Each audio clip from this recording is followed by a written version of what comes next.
हमारा प्रश्न है, यदि px बराबर x की घात 3 धन 3x की घात 2 ऋण 5x धन 8 को निम्नलिखित से भाग करें तो शेषफल प्रमेय से हमें शेषफल ज्ञात करना है। तो हमें दिया हुआ है, ये हमारा भाज्य होगा और ये हमारा भाजक होगा। इस भाजक को हम gx के बराबर मान लेंगे और हम इस प्रकार से लिखेंगे, भाज्य px बराबर x की घात 3 धन 3x की घात 2 ऋण 5x धन 8 और भाजक gx बराबर 2x ऋण 1। अब शेषफल प्रमेय से यदि भाज्य px को भाजक gx से भाग दें तो शेषफल pa होता है, अर्थात इसे हम इस प्रकार से लिख सकते हैं, शेषफल प्रमेय से शेषफल pa प्राप्त होगा, जहाँ स्मॉल a जो है भाजक gx का शून्यक है।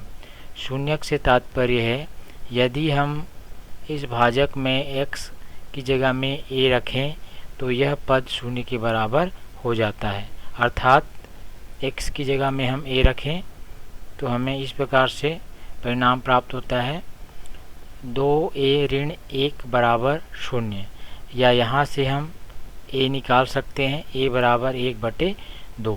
तो इस प्रकार से a का मान 1/2 प्राप्त हो जाता है। इस मान को यहाँ पर हम रख देंगे तो यही हमारा शेषफल होगा। अतः शेषफल बराबर p और a की जगह में a का मान 1/2। अब चूँकि हमें px जो बहुपद है इस प्रकार से परिभाषित किया गया है, तो जहाँ जहाँ x है वहाँ x के स्थान पर हम 1/2 रख देंगे। तो हमारा अगला पद प्राप्त होगा, यहाँ पर ध्यान दीजिए, जहाँ जहाँ x है वहाँ हम 1/2 रख रहे हैं। तो ये हो जाएगा 1/2 की घात 3 धन 3 कोष्टक में 1/2 पूरे की घात 2 ऋण 5 कोष्टक में फिर 1/2 धन 8। यहाँ पर जहाँ जहाँ x है वहाँ हम 1/2 लिख देंगे। अब आगे हल करेंगे, इसका त्रिघात 3 बार गुणा करने पर 1/8, इसका 2 बार गुणा करने पर 1/4 और 1/4 में 3 का गुणा करने पर 3/4 प्राप्त होगा। यहाँ पर ऋण 5 का 1/2 से गुणा करेंगे तो ऋण 5/2 धन 8 ये प्राप्त होगा। तो इसे अगले पद में हम इस प्रकार से लिख सकते हैं, 1/8 धन 3/4 ऋण 5/2 धन 8।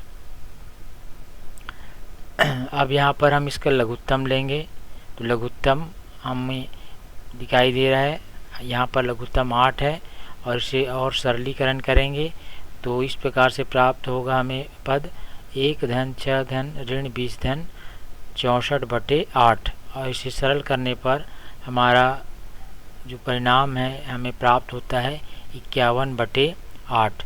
तो यही हमारा शेषफल होगा। तो इस प्रकार से आप इस सवाल को हल कर सकते हैं।